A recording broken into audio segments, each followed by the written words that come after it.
얼굴로 알아보는 건강 이상 신호들, 이번에는 주름으로 알 수 있는 질병 확인해 보도록 하겠습니다. 네. 단순 노화가 아니라고 하는데요. 첫 번째, 이마주름 굉장히 많은데요. 네. 이건 심혈관 질환의 위험일 수 있다고 하네요. 이마주름이요? 김범택 교수님. 네, 그렇습니다. 그 이마는 굉장히 동맥경화에 좋은 지표가 될 수 있다고 하는데요. 이게 혈관이 가늘어지고 거기에 가서 콜레스테롤이 쌓여가지고 이제 혈액순환이 나빠지게 되면 이런 것들이 이제 산화 스트레스로 작용을 하게 되고 콜라겐에 영향을 줘서 이마에 주름이 많이 잡히게 된다고 그래요. 그래서 프랑스의 한 대학에서 한 연구에 의하면 전혀 이제 주름이 없는 분을 0이라고 하고 그다음에 또 주름이 아주 심한 분을 3이라고 한 다음에 그분들을 한 20년 동안 저희가 살펴봤다고 합니다. 그러면서 심혈관계 질환으로 인한 사망률을 살펴봤더니 저희 이 주름이 전혀 없는 분에 비해서 살짝 주름이 있는 분들은 사망률이 4.94배 올라갔다 그러고요. 그다음에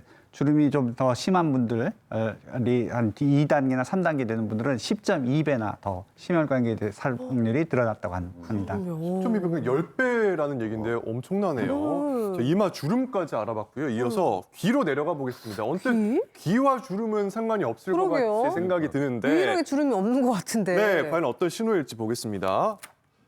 없던 귓불주름이 생겼다면 뇌경색과 치매를 의심해 볼 수도 있군요.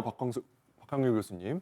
예, 이제 귀에 이제 주름이 생기면 이제 뇌졸중이나 이런 것이 위험하지 않냐고 저한테 외래에서 직접 질문하시는 분도 많이 계신 것 같습니다. 네. 이거는 1973년에 이제 미국의 프랭크라는 사람이 처음 발표를 했다 해서 프랭크 사인 이렇게도 얘기하는데요. 저희가 이제 기존의 연구에 의하면은 뇌경색 환자 중에서 한 60% 정도, 뇌출혈 환자 중에서 한 40% 정도가 귓볼주름이 있다 이런 연구도 있고, 네. 또 귓볼주름이 있으면은 우리가 이제 머리 또는 심장 또는 팔다리에 그런 혈관 질환이 한 40% 정도 더 높아진다 이런 연구도 있기는 합니다. 다만 귓볼주름이 바로 이런 혈관 질환의 원인이 됐다기보다는 어떤 이제 혈관에 이상이 생겨서 예를 들면 조금 전에 이제 이마의 주름살과도 비슷한데 고혈압, 당뇨 있고 연세가 많으시고 그러면은 귓볼에 이제 주름도 생기고 혈관 질환도 생기고 이런 거일 가능성도 있고 또는 이제 유전적으로 조금 두 가지가 관련이 있다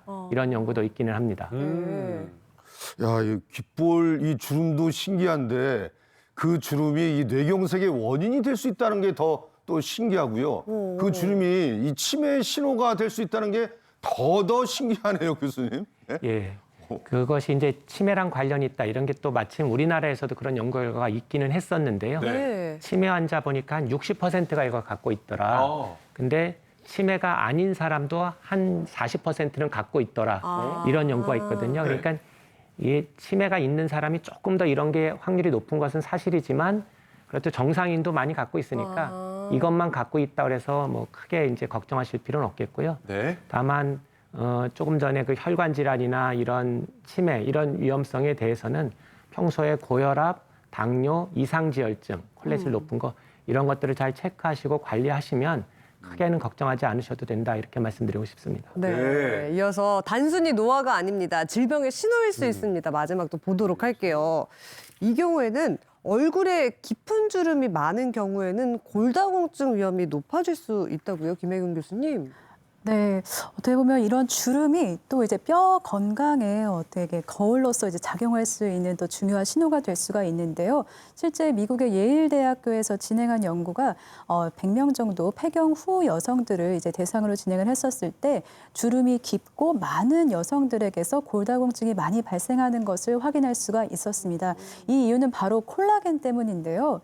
콜라겐은 우리 피부의 70%를 차지하고도 있지만 관절 연골에서는 53%, 그리고 또 실제 이제 뼈를 구성하는 성분에서도 27%를 차지하고 있어서 실제 우리가 이제 뼈를 구성하는 성분인 칼슘이 벽돌이라고 생각하시면 그 사이사이를 이제 결합을 할 수 있도록 만들어주는 게 바로 콜라겐입니다. 그렇기 때문에 콜라겐이 또 이제 부족하고 이제 피부가 그만큼 노화됨에 따라서 뼛속에도 이런 콜라겐이 부족하겠구나. 이제 골다공증이 발생을 할 수 있다는 위험 신호가 될 수가 있겠습니다. 네, 얼굴에 이렇게나 많은 건강 신호를 보내고 있었는데요. 아무래도 내 얼굴을 망치는 주범하면 혈당, 혈압을 꼽을 수가 있겠죠. 그래서 이번에는요, 혈압을 낮춰주는 운동 배워보도록 하겠습니다. 트레이너님 앞으로 다시 한번 모실게요. 네.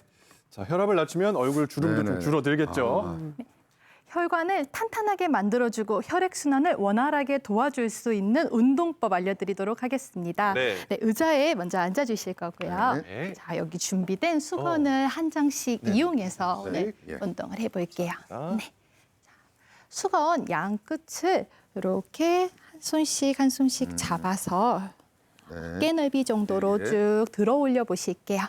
네, 우리 양손 어깨 높이로 들어 올린 상태에서 그대로 기지개를 켜듯이 쭉 들어 올려 주실 오. 건데요. 자, 기지개 켜듯이 어깨 가슴 쭉 펴주시고요. 자, 우리 이때 한 다리 발끝 몸 쪽으로 쭉 당겨서 그대로 네. 들어 올려 주실 거예요. 여기서 이거 더 해요? 네, 가장 중요한 건 발끝이 몸 쪽으로 당겨져야 돼요. 그대로 제자리. 자, 돌아왔다가 이번에는 반대쪽 다리 가볼게요. 들어 올려서 그대로 발끝 몸 쪽으로 당겨주시고 허벅지 근육 뻐근하게 힘 들어온 상태에서 와. 그대로 제자리. 종아리까지 이렇게 당겨요. 오른쪽 왼쪽 반복하면서 의자에 앉아서 동작해 주시는 것만으로도 혈압을 조절하는 데 큰 도움이 됩니다. 네. 네, 두 번째 운동은 우리 편안하게 누워서 한번 해볼 건데요. 야, 요 운동은 거의 뭐 진짜 사지가 이게 일어나는 듯한 네. 힘이네요. 자, 우리 매트에 이렇게 천장을 바라보고 누워주실 그냥 거예요. 누우면 돼요? 네. 오. 이렇게 편안하게 누워서 우리 무릎을 세워주실 건데요. 네. 자, 한 다리를 쭉 펴서 발끝 몸 쪽으로 한번 당겨주실게요. 네. 자, 그리고 들어 올린 다리 높이만큼 천천히 핀 다리 들어 올려주실 건데요. 이때 우리 발끝을 콕 앞으로 찝었다가 네네. 몸 쪽으로 당겼다가 해주시면서 종아리 근육 함께 사용해 주실 거예요. 특히 이제 하체에 부종이 있거나 아니면 하체 혈액순환 잘 안 되시는 분들 따라해 주시면 굉장히 효과적인 동작입니다. 와, 쫙 늘어나네요. 네. 자, 반대쪽 다리 마찬가지로 똑같이 네. 해보실게요. 네, 쭉. 아, 그대로. 자, 우리 누워서 하는 거 혈액순환 잘 되는 운동법 하나 더 한번 해보실 건데요. 네. 네, 그대로 누워서 우리 팔과 다리 수직으로 쭉 들어 올려 보실게요. 이렇게요? 네, 다리도 쭉 들어 올려서. 네, 이때 양손 마주 보게끔 발끝 살짝 몸 쪽으로 당긴 다음에 그대로 손과 발 탈탈탈탈탈탈탈 힘 풀고 털어 보실게요. 이거 침대에서 많이 하는데. 네, 자. 온 몸에 연결되어 있는 우리 얇은 혈관들까지 자극해서 혈액순환 도와줄 수 있는 동작이에요. 1분 정도 탈탈탈탈탈탈탈 턴 다음에 네. 그대로 멈춰서 10초 잠깐 기다려주시고 천천히 발다리 내려주시면 혈액순환 네, 효과적인 혈액순환 운동법 3가지 이렇게 알아봤습니다. 네, 잘 배워봤습니다.